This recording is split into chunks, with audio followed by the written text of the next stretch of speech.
And what that means is that with that income, there's about 330 million households that will require housing and are living currently actually in inadequate housing. When it comes to the continent, we look at 50 million plus African housing deficit. Right now it's around 53 million households housing deficit across the continent, and that's growing. That's not taking into account the growing and mounting deficits on per year. And then one of the biggest issues that we're facing is that the majority of urban populations cannot afford formal housing. So a lot of informal housing occurring, a lot of informal settlements across the continent. And one thing we like to look at is whenever you're traveling, if those of you who travel avidly, if you look across the continent, if you're landing in any African city, mostly it looks the same. You see those metal sheets, you see those informal settlements, and you say, well, how can we change that? And that's what Shelter Afrique Development Bank is looking to grow. So next slide, please. So just contextualizing that in terms of the African housing challenge. So what is really happening? There's rapid urbanization. The growing rural to urban migration is continuing. There's a huge housing deficit, as we mentioned. There's low housing supply on average versus demand, which is growing. So growing populations in urban cities, but the cities are not growing at the same rate. They're not expanding at that rate. On a housing finance perspective, why we're here today, is there's a short tenure, there's low disposable income, so houses are less and less affordable, and income is also not growing at the same pace of the cost of housing. So one of the huge issues is developers are risking, there's huge developer risks when going into affordable housing or need housing per se. And then the bank's appetite to that sector, given the high risk, is mounting as well. Of course, I was just chatting with our guest speaker here recently, and he was mentioning, some of the biggest issues on the Ghanaian, but also across the continent, is the regulations and laws. So there's inadequate land laws and security, inadequate foreclosure of laws as well, and land titling is becoming an issue as well. Of course, when we also look at the age that we live in now, having a registries of and records of your titling is also an issue. So I just want to create a quick survey in this room. How many of you are homeowners? By a raise of hands. Raise your hand a bit more just so I can see. So around, let's say, if my math is adding up, around 30% of this group are homeowners. And see, I'm not so sure where all of you are in terms of sector and so on, but it just shows you, just from representation of population of this room, how much of the growing deficit that there is across the continent. And if I was to maybe create a survey, perhaps later in the chat, and opening up this forum, I would like to hear more about why that's the case. So next slide. Yeah, so just a bit of more detail. When we look at affordability, so what does affordability mean? Experts have been trying to define that year on.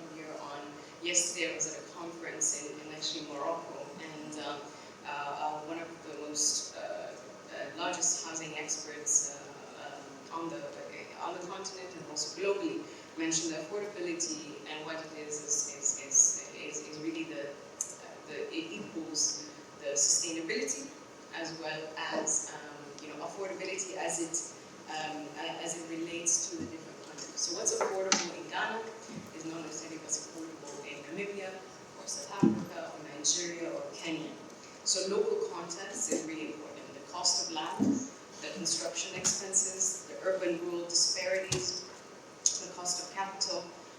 So that's what really creates affordability, and of course the sustainability component as well.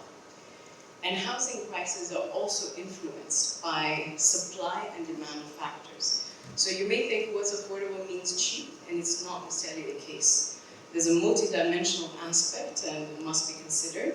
At Afrique Development Bank, we've developed an affordability index calculator, and what that is per country we're able to understand what is affordability. So when I was mentioning that data before, the 53 million housing deficit, if we were to take a conservative number of a house, affordable house costing $20,000 on average, that's around 1.4 trillion USD needed to bridge just the housing gap, not even the growing mounting gap annually. So that just shows you that's just a conservative number, but perhaps that number doesn't even apply to here, for example, in Ghana, in Accra. So what is the challenge here? Developers must balance affordability and then financial viability. You hear a lot of times that affordable housing is not as profitable, so people are looking at mixed-use development to balance those scales. But I think when we look at the context of the continent, we need to look at a better formula to come up with to ensure that we meet the housing gap and bridge that housing gap. So from my Afrique Development Bank perspective, how do we even go through that? We don't only look at the four walls, building of homes. We really look at the entire value chain. We look at the systems in place. We look at the enabling environment. Next slide, please. So how do we work with different countries? We have what we call our strategy, which is viral, and I'd like to share this with you and how it applies in the Ghanaian context and beyond that as well in the African context. So we work with, we try to deploy this across different countries, including here in Ghana. It's our vision for affordable housing for all. So we work with institutions. So for example, the institutions we work with to understand what is the enabling environment, the central bank. If there's any mortgage refinancing companies, I'll share with you later on how we have actually championed and invested in mortgage refinancing companies in Kenya, in Tanzania. So really we're looking at that. We're also looking at regulation authorities.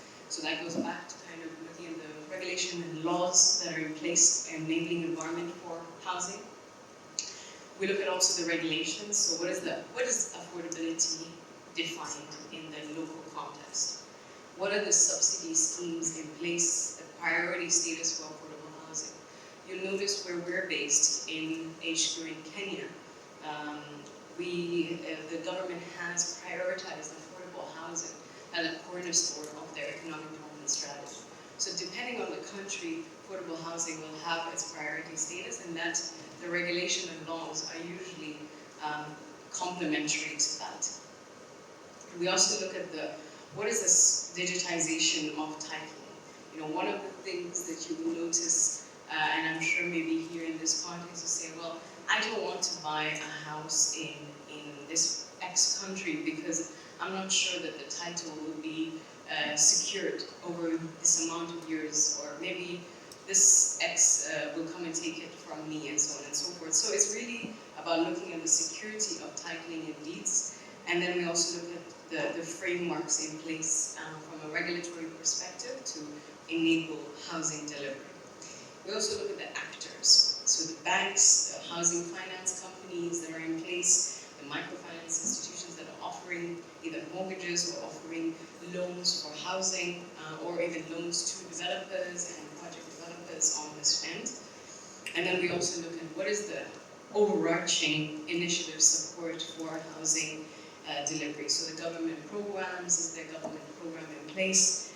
What are the subsidy programs in place? How are the pension funds involved in affordable housing delivery?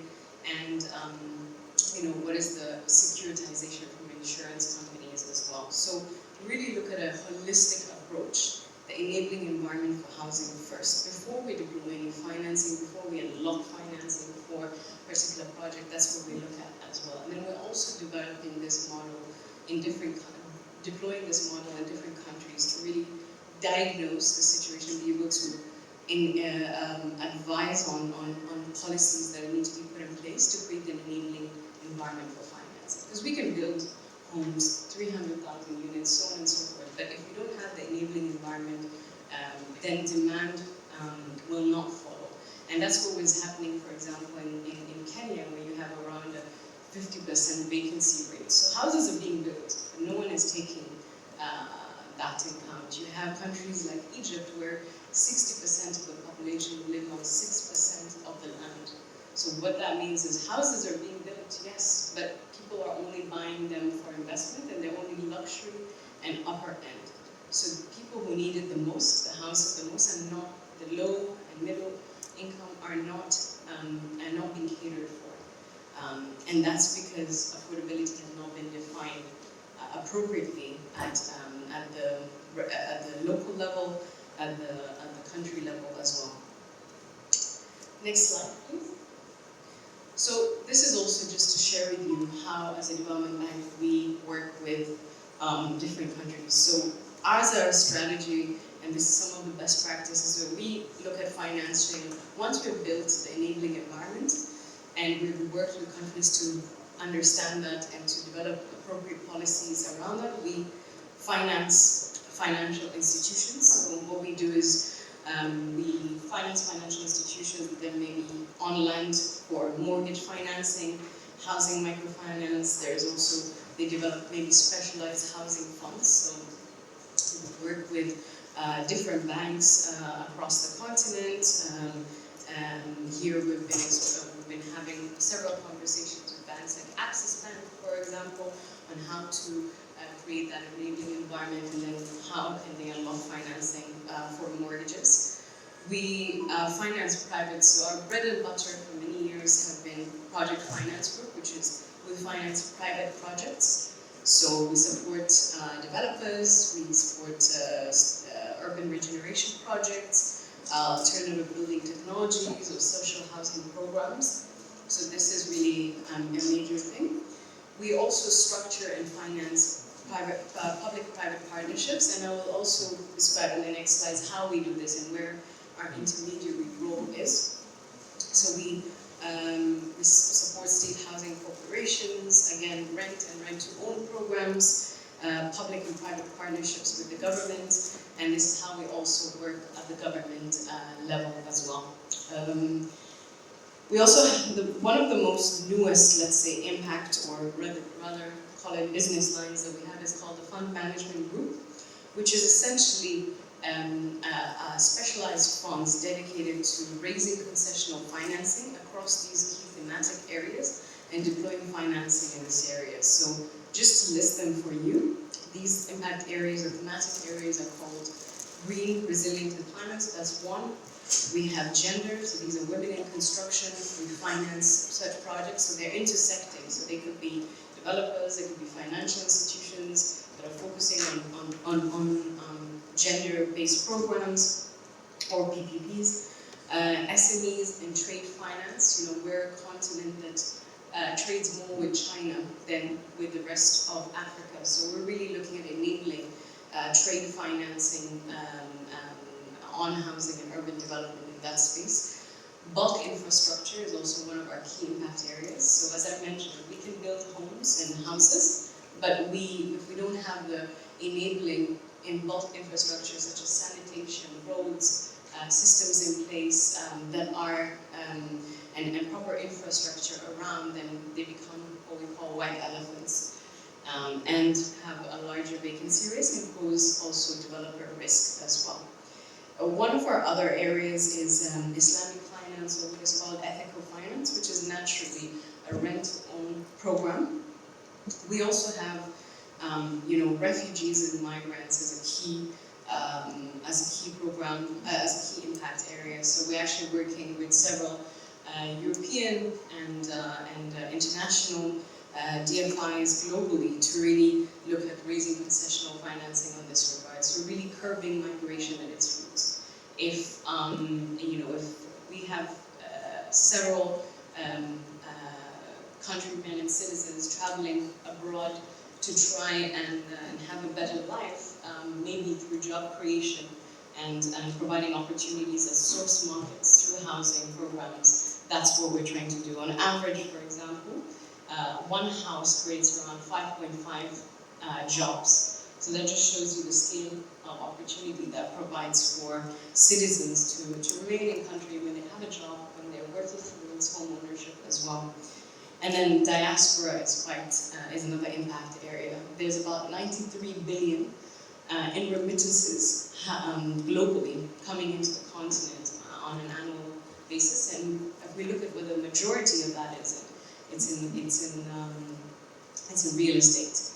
And as I like to quote our CEO, who mentions that in the continent you send money for the house, but you never see the house. And that's part of what we are trying to creating this specialized fund that's transparent, it's accountable, and is able to mobilize financing for real estate and housing, or what we call diaspora homes on the continent. So, and ideally, I like to say, I'm in the business of the reverse brain drain, so hopefully that brings more and more home, and I think you've done a fantastic job here in Ghana in really championing that, and we'd love to see how we can work together to do more of that. So next slide. So then I'd like to maybe explain more of the best practice here.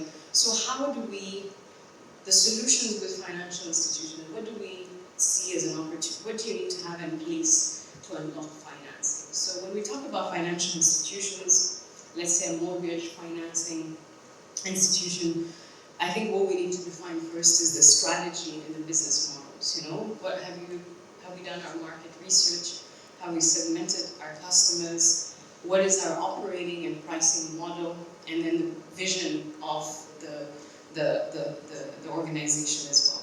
We also need to look at what are the services and products. So we work as well, ShafDB Development Bank works with mortgage financing companies like the Tanzania and Kenya, mortgage refinancing companies. We've assisted them in defining these frameworks. So what is the product framework? What is the features? What is the non-financial products that they have? And then, of course, what is the industry analysis on what they're providing? We also looked at, what is the sales and delivery? So what is the go-to-market strategy for these mortgage refinancing companies? They need to be very clear. So in Kenya, for example, you have around 50 million population and only 50,000 mortgages available. That just shows you the disparity that is needed to bridge that gap. So we work in understanding what is the real value proposition there for example, a mortgage finance company. We also look at the HR and incentives, and then also credit and risk management. So you need these mortgage refinancing companies to be, of course, not just self-sustaining, but have a proper scoring system, a credit process, repayment framework as well, and really understand its audience. So that's what we advise as well as best practices in taking into account first as from a financial institution's perspective. Next slide. From what we call the project finance groups, so it's like developers, projects, we think that these are some of the real estate businesses must consider these factors as well holistically. So their strategy and also their business models, which I think is very clear at the first onset, and I think that's quite amateur as we look at it, but also the product development, so the scalability of the particular project. And in the next slide, I'll show you some requirements for developers and projects that we see as best practice. We also look at the strategic partnerships that are in place, to scale those real estate business.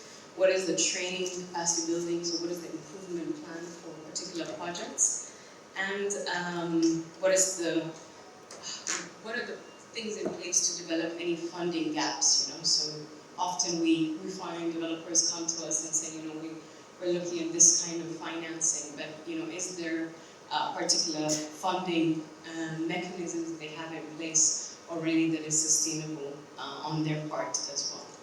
So next slide. I think this one is going to be really interesting for the projects and developers and business and real estate businesses here in the room. So this is what we say as the best practice requirements for developers in terms of unlocking financing for that. So first and foremost is the scale of the project. A minimum, we believe that 100 units is what you should be going for, a minimum to have scalability and profitability at a given point. We also look at the project location, so suitability, location, location, location.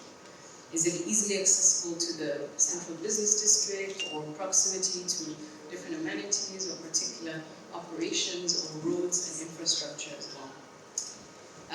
So also we look at project land availability. So there's really zero tolerance on project encumbrances, so issues with land titling, all of that. So we also look at the project development regulatory approvals as well. So the project development must have been approved by the relevant government agencies, in this case the Ministry of Lands Authority as well, through a building permit or authorization to build. So by the way, if any developers come to Shelter Afrique Development Bank with wanting financing, this is the list that we will probably go through in terms of criteria. We also look at project feasibility studies. So what is the appropriate feasibility studies and technical studies that have been done on the project, and have they resulted in satisfactory approvals supporting the development of the project? We also look at project BOQs, so appropriately designed build quantities for the project aligned to approved project design and drawings, so really that consistency as well. Most importantly is the project costs. So, are they accurately and completely computed project costs aligned to the project that has been approved?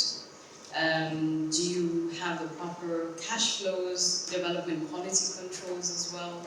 Any conflict of interest? Now this is a very important one when we look from a continental perspective and the rate that we need to drive the housing deficit. So we'll have a project that's like looking at 500,000 units. So wow, that will bridge the gap. But is it at any conflict of interest or clear separation between project development and contractor?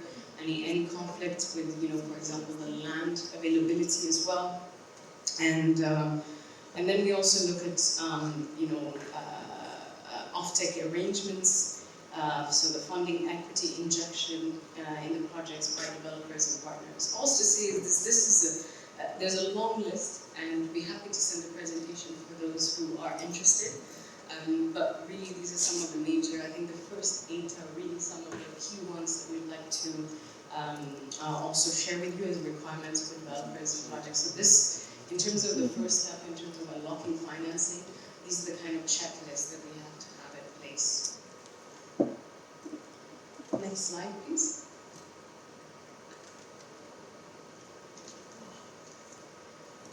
So, I'm just looking at the time because we're running a little over time, but I will try and be brief with the next few slides. So, we talked about PPPs, which are ever more growing, and I'd like to share with you, we're not the only, we are the only housing and urban development bank, but we're not the only intermediary doing this type of work. So this is what the best practice for PPPs is supposed to gain, so from a public and private perspective. So when we look at the public role, so the public agencies, public government agencies as well, the main role of the public sector partner is to regulate. So risk, regulate, we call it risk, regulate, strategy, and affordability. So they regulate the private sector partners' activities, ensuring public interest goals are met and the quality of service is maintained. So really that's the major role of the public sector, is to regulate, not to execute, but to regulate when a PPP. ShafDB in this case, is given an example. But any intermediary's role is to help government to set the conditions to attract private sector participation and investment. So to provide better quality service and more efficient public services. So essentially to be a one-stop shop as opposed to a one more stop shop for delivering the project. And so really it's kind of that intermediary that helps structure and implement the project, that helps the investor marketing the investment opportunity, close the transactional brokering, and then also manage the environmental and social sustainability concern of a particular project. So to set the conditions and to provide better, efficient public services, serves as an intermediary between the private sector and the public sector. So what's the private sector's role? The main role of the private sector when we look at housing and urban development is to provide and manage the technical and financial aspects of the projects. In other words, to deliver. So they manage the expertise, they do the financing and efficiency. But all three together work together to really deliver the project. But it's very important to have a clear role of the different entities and where one role ends and where the other one begins. So that's really looking at some of the PPPs and the best practices from our perspective. Next, I just wanted to share maybe just a bit about, again, very brief on what we provide as advisory. I mentioned that prior to that, we deploy the viral strategy to understand the enabling environment.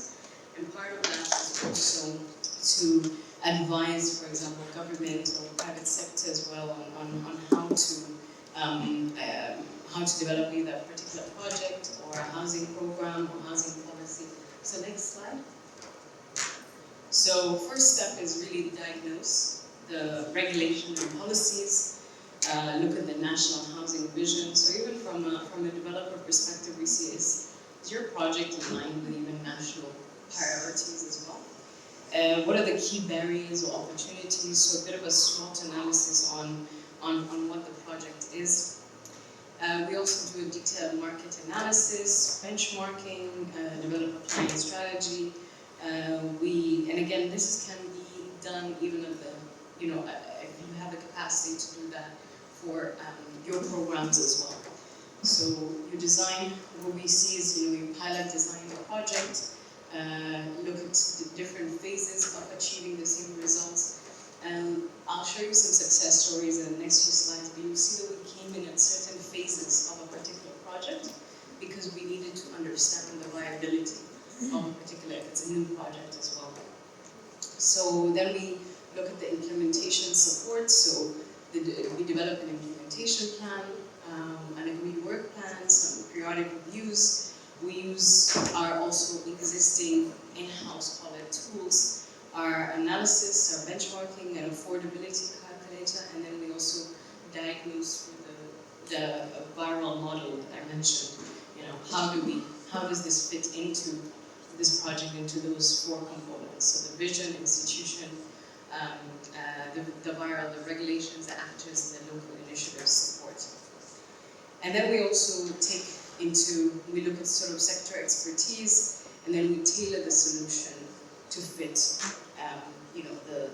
the housing and urbanization plan, and also the housing value chain. So all to say is that we really look at an overarching perspective in terms of delivering a particular project or a housing program when we advise, for example, governments. And I think all of these are really important if you're doing that yourself to understand whether it fits into also the vision, national vision, and whether you'll be able to unlock financing locally, regionally, or internationally as well.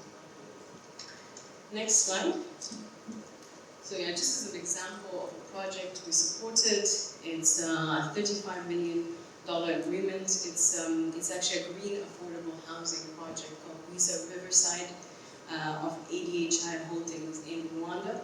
And one of the interesting parts, if those of you who remember our fund management group, it actually touched upon all the different thematics. So green, it was climate resilient in terms of gender.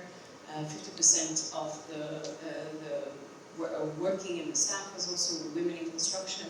So that was really important. I touched upon the SMEs and trades, so all the materials and building materials were imported locally as well as regionally. So there was regional trade agreements between in the East African community to enable sort of building material and building technology.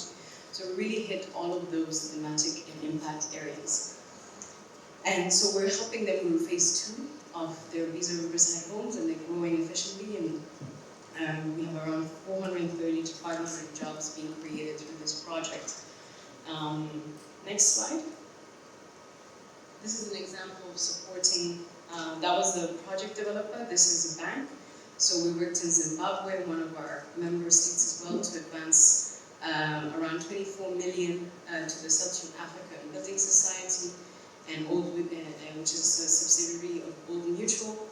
And this is to create around 3,100 homes, which is about 9,000 jobs being created. This is a really good project that we look forward to supporting in many years to come. And again, this was in line with the economic development plan of the government as well. The next one. This is quite interesting. So, in ShafDB Development was one of the first anchor investors in Acorn Holdings Limited, which is now a premier developer of housing in sub-Saharan Africa. So we were first, like we call it, one of our unicorns, which we started with lending $4 million USD program, and in the years to come, they grew into a multi-million-dollar company, and they also did a green bond issuance. All started from an initial investment ShafDB made to the student accommodation project a number of years ago as well. So this is all to just show some of the example projects that we're doing and some of the best practice projects. So all of them serving really not just a national but a private sector and the housing gap that we see. Next slide. This is just to share with you some of them. Again, as I mentioned, the next homes of the future are yet to be built. So for us, it's really important to look at sustainable and green scalable projects. So affordability and sustainability means being affordable and green housing. So we've been doing a couple of projects in Nigeria, Namibia, and Kenya that are ESG and IFC Edge certified, and ShafDB Development Bank looks forward to being really a sustainable finance hub across the continent. And we look forward to projects of this nature as well. And we really think that any projects that are moving forward have to take into account the climate resilient perspective. The rate that a rate of global warming at this point in time, we have an opportunity as in the African private sector and African economies to really develop in a clean way.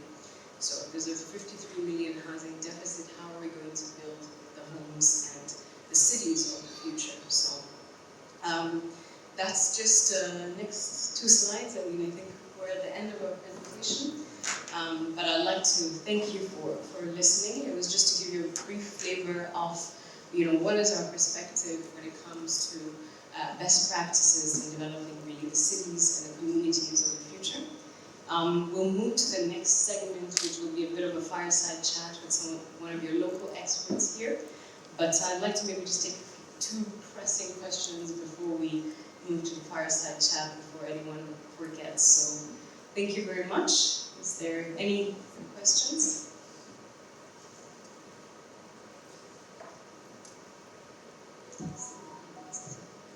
Oh, yes. Please say your name and organization if you can.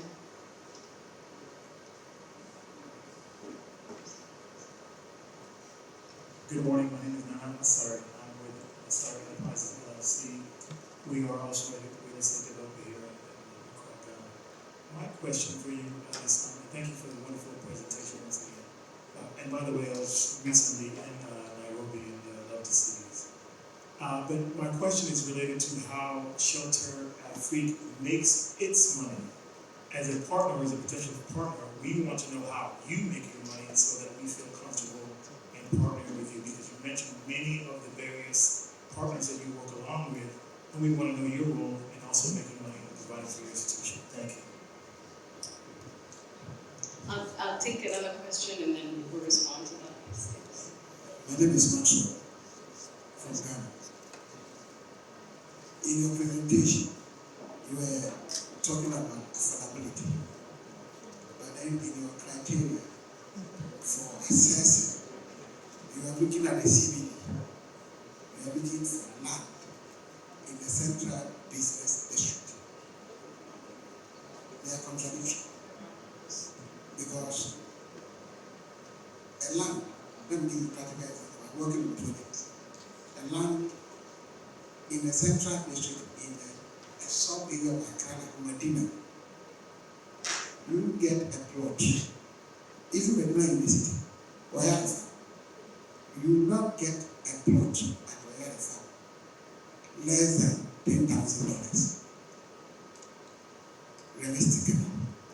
And you said affordable house is anything $20,000.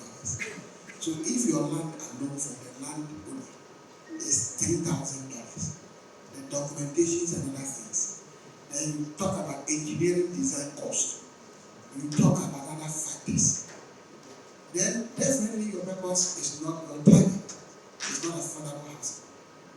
Okay, we have a land about 1 hour drive from Accra on the Accra Road, okay? And you can get a plot of land at 20,000 cedis, which is about $1,200. Then it's affordable. Then you can build high-rise apartment, accommodate, and share the unit cost per apartment. So I really want you to have a real look at it. What if you really want to promote affordability? Then the accessibility and locations should be critically looked at. Thank you. Thank you very much, Maxwell. And How would we I'll start with the first one. How do we make our revenues? So we're a development bank. We're not only looking at profitability and self-sustaining, but also looking at impact. So job creation, the beneficiaries, as well as the homes that we build. So we look at those two components. We are a lending bank, so we either go into financing a project, co-financing. We do blended finance to also de-risk the developer's the developer's risk. So that's the kind of programs we go on, and minimum ticket size is between 10 to 20 million in terms of projects. That may change. I'll have to check with our business team, but that is into my knowledge at the moment, and that's how we go about. So it really depends on the specificities of the project, but we are at the moment looking at scalable opportunities, sustainable projects, and then we're also going to the next question is really looking, when we think about affordability, we understand that affordable housing alone can't there has to be a component of housing. So we also are looking at mixed-use development projects that have a component of affordable housing, so it's up to 30%. So that's the future Scottish Contemporary Development Bank, because we really understood that there's so many components and you can't always have it all, but we have to try and achieve parts of it. So yes, as you said, part of the requirement is the proximity to the CBD, but that may not be in distance, that may be in connectivity. So, for example, a highway in Nigeria, for example, we're looking at projects that have good connectivity the woman in here, whatever she's saying. So we told them to manage cities that are because growing actually we keep asking her to if she doesn't. And then, as I mentioned, get something to relate to. affordability means something different everywhere. So the 20,000 I'll speak to the amount man. is really based on like a conservative, as I mentioned, number, and I was thinking like an average across the continent. But I'll give you an example. Affordable housing in Namibia is $80,000. So that just shows you the disparity Just like this 5 minutes in across the continent. But we have to take an average number to be able to compute what the opportunity is. But that's what we're trying to do, is we will look into that. I think that's a very important point, and our team has been looking at that. So over the years, over the last 4 years, things have changed. So when we look at different projects, we try and balance. It's very hard to get it all right, because affordability and then financial availability are those two levers. But we try and look at, okay, how do we get the closest ingredients to what makes sense? And I think the most important is that we hit our development impact. So the job that is being created, the scalability and sustainability of the project, and then the financial viability of that project. So that's why we're looking at even mixed-use development as a new forward way of assessing projects as well. And we're also partnering with, that's where I mentioned, the enabling environment has to be important. So we work with governments, we look at the private sector, we look at the enabling environment, the programs that are in place to support that initiative. Because of course, if we're just looking at affordability alone, then that project wouldn't succeed. Thank you. Any other questions? I'll take from this side and then we'll take a few at the end. The gentleman with the green or the, yes, there's a,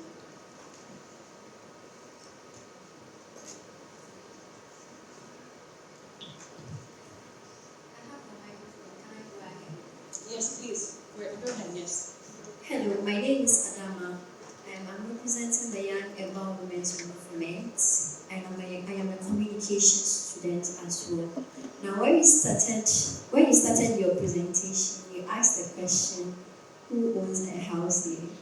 And there are just few people that own a house. And when you look at the people, you will not see a young person owning a house, which is very, very important. Now, my question is, how are you making it accessible for young people in Africa between the ages of, let's say, 25 to 40, own a house for themselves? Because we've talked about impact as well. For a young person between that age to access a house which is affordable, it's really a good thing, and it will go a long way to impact that individual's life. Now, my second question is, now that we are having this discussion in Ghana, should we look forward for a project here in Ghana from Shelter Afrique? Thank you very much. Thank you very much, Adama. And I'd like to ask the audience to just keep your questions to the end. I'll be here or outside, and we can take some, because I hear that I only have about 5 minutes, and I want to bring in a guest speaker or just to ask him a few questions. So that's a very good question, Adama, and it's good to know I have another communications person here. So from a Shelter Afrique Development Bank perspective, that's why we have our impact areas. When we look at all of them, the cross-sectional idea of diaspora, of refugees and migrants, the key component that we have underscored under that is youth. So youth is very important to target. So that's why we've been looking at also redefining what affordability means. So when we're also working on these government programs, is really understanding how do we address young people. Also in different markets, you'll find that more young people don't see the importance of home ownership as an asset. There's different asset classes that are seen as now. So really remarketing also what housing, and the importance of housing, and also the importance of accessibility. So even preferential programs over longer tenures with banking and financial institutions are things that our team is also working with banks to design programs that are also accessible to youth. You mentioned quickly about Ghana. Yes, we're really looking forward to working with not just the government but also the private sector here. Our team has been here quite a few times, even last year, to look at a couple of projects and affordable housing projects that are happening in Ghana. So we're really looking forward to that. And that's why we're here also today to also meet with some of you to just see what are the opportunities in Ghana for us to develop. But our team has been, we look forward, and I hope, Adama, the next time you see us, we're cutting a ribbon here in Ghana. I'll just like to quickly invite to the stage for a quick chat, and then we'll hopefully, whoever's here for the next one, I'll be outside as well for any questions. I'd like to invite Jones Ose. He's the sales director at Golden Coast Developers. Please help me give him a round of applause. He's also a consultant for real estate developers specializing in market research, economics, and market dynamics. I just need two microphones quickly. Thanks, Jones. I know we're running a bit of time, but I couldn't leave without asking you a few questions.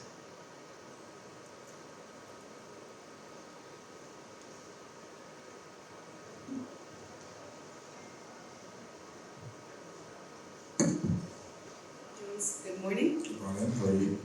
Good. What did I say? Papa? Am I saying it right? Great. Please tell us a little bit what you do, and bit of input from the presentation, but I just wanted to know if that's the reality here on the ground from your perspective as well. So first of all, thank you for having me. When you said guest speaker, my heart just vanished because I was expecting a panel. Other people, but it seems it's just me, so I'll do my best. Yes, your panel was very insightful, very true. Visually to J is nice. So I'm the sales director of Golden Coast Developers. I'm a real estate consultant. Been doing this for over 10 years. We also conduct feasibility studies for developers looking to penetrate into the Ghanaian market. So that's basically a little bit of who I am and what I do.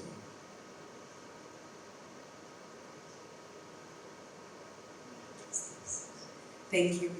So Jules, I want to ask you, from the Ghanaian perspective, what are the key bottlenecks? I believe our colleague, gentleman here, Maxwell, had mentioned a few of the issues of affordability. But what can you maybe share with us a little bit about what are the challenges that developers are facing in terms of accessing finance, and are there any programs in place to support that? Okay. So in Ghana, basically the problem is the banks will not finance a high-level construction project. It's an uphill battle, and so they will not finance you. The best you can get is if you need an LC or procurement, perhaps they'll assist you. You will not receive financing from the bank, and if you do, by some miracle receive financing, the interest rates are ridiculous, the collateral requirements are ridiculous. So it limits developers here to very small projects. It's very difficult to find a high level project. I mean, even for us, we had to access financing offshore. And if you're accessing finances offshore and people are paying CDs, you're paying back in dollars, you have that whole risk, to mitigate. So it's quite a problem here. Besides the financing, there are very few alternative real estate funding sources. Elsewhere, we have real estate investment trusts that you can draw from. There's crowdfunding. There's even for the affordable housing, there's sort of impact investing, where 2-3 NGOs come together to put together a project for people who are struggling to finance these projects. In Ghana, this is all very limited and very new, especially with the real estate investment trusts and the crowdfunding. So, no, I mean, I think those challenges, I think, permeate across the continent as well, but I really appreciate hearing some of the solutions. I mean, you mentioned offshore, you mentioned real estate investment trusts, but the issue is that, housing, and particularly affordable housing, is a local currency play. So the challenges there are endless. So maybe can you give an example of a particular success story or project that you've participated in, worked on, and what are the different levers of financing that you use? What are the key components of success that helped that project, if you can remember? Success stories.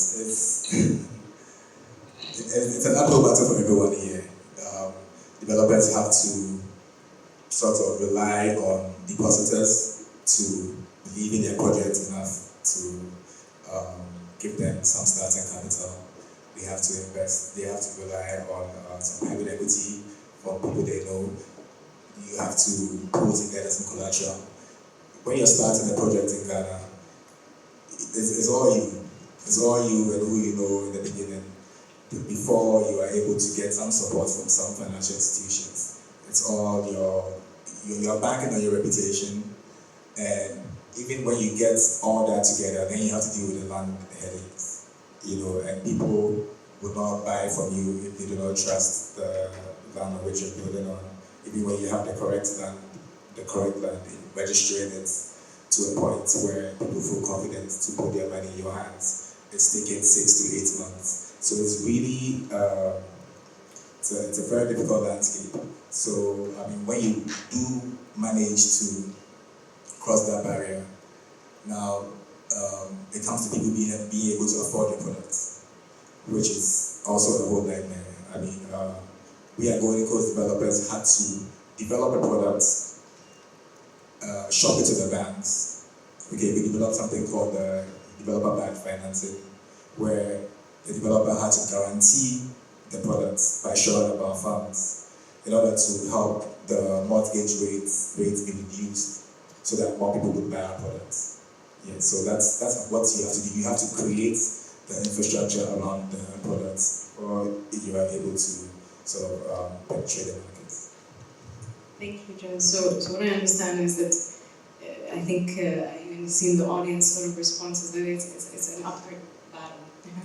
In terms, there's not enough accessibility finance. I mean, that's what we're trying to do here as well, sort of work with banks and work with financial institutions so how we can reinvent the wheel to some extent, but also really respond to the products that make sense to people, and especially that sort of affordability segment. I want to just, in the interest of time, I know I can see the organizers looking at me with stern eyes. So if there's any questions to Jones before we end, you have one of yours here to ask any questions. Any questions? Yes, Maxwell.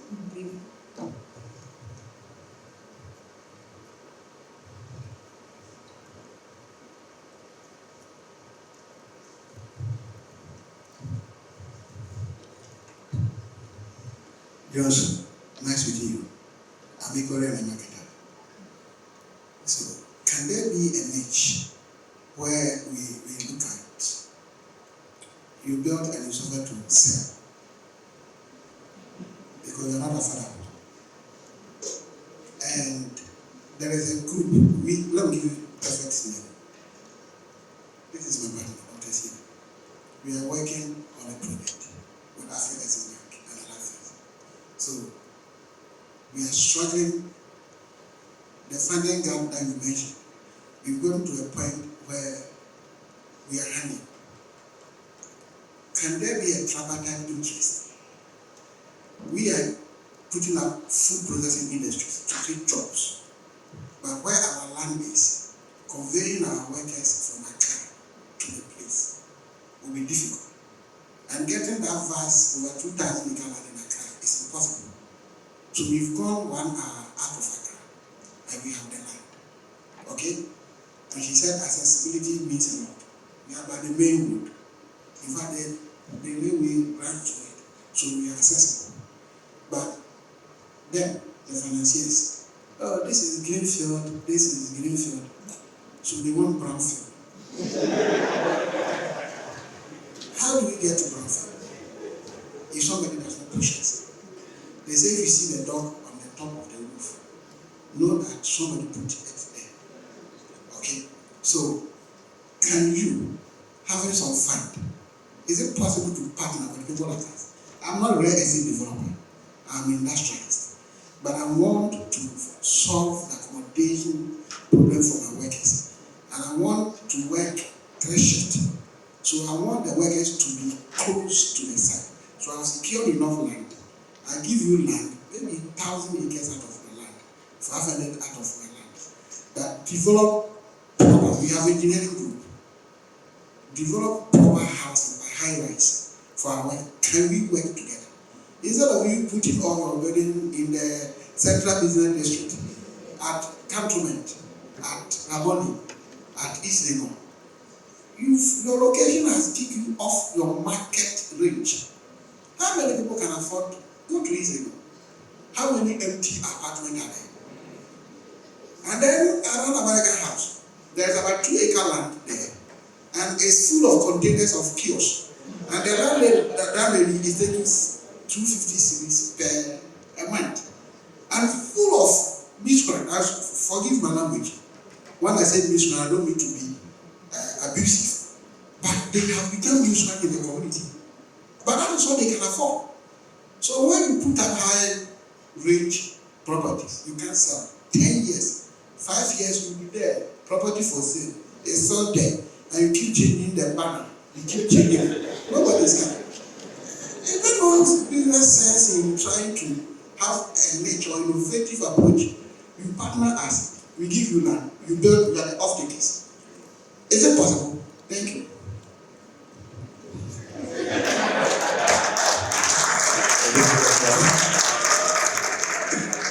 It's a difficult one. It's a difficult one. Affordable housing it's a very difficult one.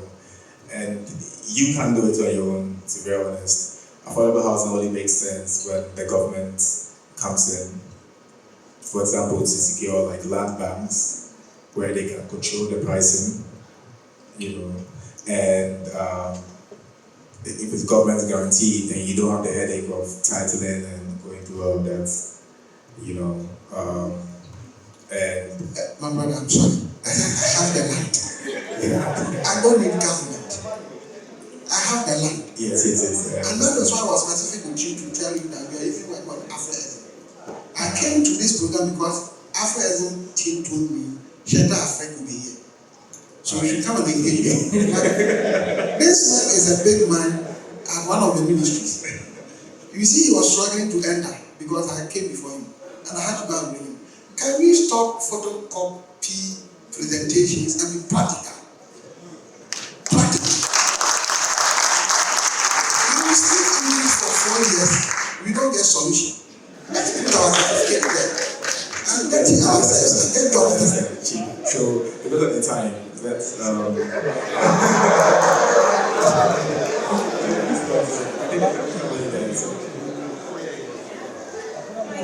think it's a valid question, and I mean that's what we're trying to solve here. That's why we're here.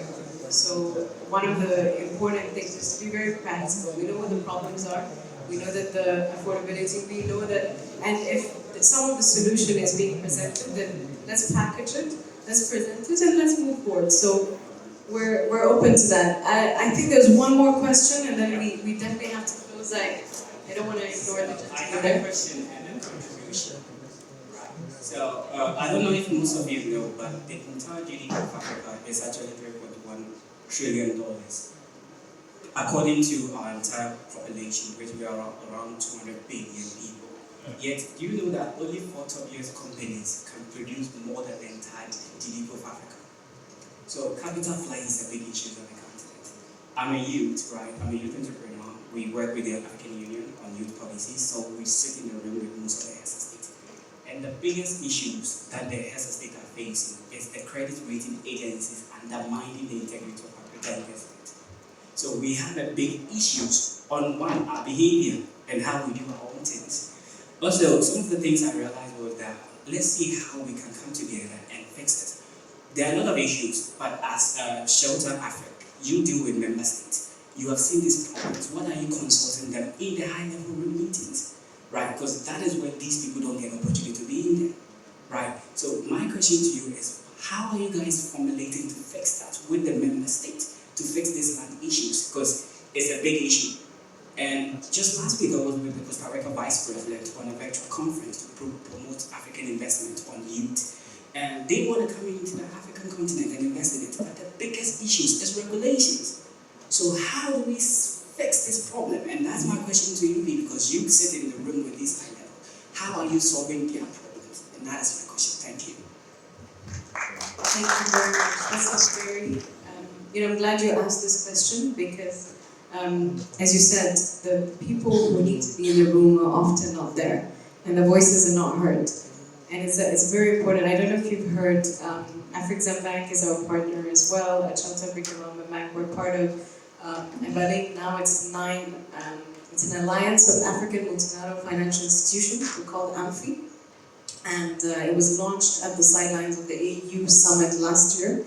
And essentially it was the first time African financial institutions have come together to standardize their, not just policies, lending policies, and this, and also be a voice for African financial institutions at the global level and in the international and also at the continental level. So it's interesting you say that there's actually a discussion taking place in a couple of weeks at the AU summit on establishing an Africa credit rating agencies, and that's actually being championed by our partners from Afrique Bank. We have TDB, ourselves, Shelter Afrique Development Bank, and different development banks as well, and AFDB. We'll be having that discussion at the AU level to really put that in place. So I think one of the major steps Shelter Afrique has been contributing to is at least bringing that voice to the table, and also consolidating. We've come together with Afrique Bank and our other partners and institutional partners to really be that voice at the AU level, and not just be a voice, but also come up with practical solutions like an Africa Credit Agency, which is a discussion that will be taking place. And I'll be happy to also share that I believe there's going to be a AU youth representative in that room, speaking on that behalf. So I think we also have the right people at the table that are going to be having that conversation. And as you said, we can only be as strong as we rate ourselves. I mean, we shouldn't be looking at international rating agencies to give us those ratings so we can be viable and really look at continental. So this is something in progress, and I'm happy to inform there's actually a discussion that's been taking into place in the next 2 weeks. So, can you please say the name of the convening that you spoke about? Yes, it's called the Alliance of African Multilateral Financial Institutions. You can look it up. I think we're going live in about 1 week on social media and so on. AMFI. They're called the Alliance of African. We're part of the Alliance of African Multilateral Financial Institutions. If you look it up as well on Google and so on, you'll find information on the different institutions that are coming together and the mandate. And it was just launched last year, and we've had several successful convenings, even with at the World Bank summit annual meetings last year, and also the G20 last year as well. So thank you very much. So with that said, I'd like to thank Okay, just the last sure. one. My name is Raphael from Raja City Realty. We are also into development. We are here to kickstart our first affordable housing project. And I'm glad Shelter Afrique is here to help. You have a good vision, and I believe that this aligns with most African government policies when it comes to bridging the housing deficit gap. But I want to bring this to your attention that in Ghana particularly, if you really want to do affordable housing projects, you should look a bit beyond the central districts here, because if you go a bit away, like my brother said, that is where you're going to find the cheaper lands. The only challenge that comes with it is the infrastructure. And in Ghana, we depend largely on the government to provide infrastructure. So if your financing can look into those areas, which obviously adds up to the project costs, I mean, you can take that out and consider mixed use development projects, then we will be heading somewhere. So that is my submission. Thank you. Thank you, and we'd really like to hear about your project as well and learn from that. I think it's really important, and I think the note is taken. Good news is we'll take it straight to our next executive meeting in terms of really looking at those developer requirements and the proximities, and looking expanded. I mean, in some of our, as I mentioned, we work, for example, in Nigeria, where we're looking at connectivity as a different lever of requirements. So thank you for your questions. Thank you for bearing with us at the start. I know we've taken over the time, and I don't want to, take over the next session. I'd really like to thank you for all your attention, Jones. Thank you very much. A round of applause for Jones, because we exaggerated the truth a bit that there was a panel, but we knew that you could handle your own, so thank you for being with us. It's here, outside as well for any questions that you may have. Thank you very much. I'm really looking forward to being in Ghana this week and really hearing from the experts on the ground. And if you have any questions, please write to us at Shelter Afrique, info@shelterafrique.org. And it was a pleasure to be with you this morning. Thank you.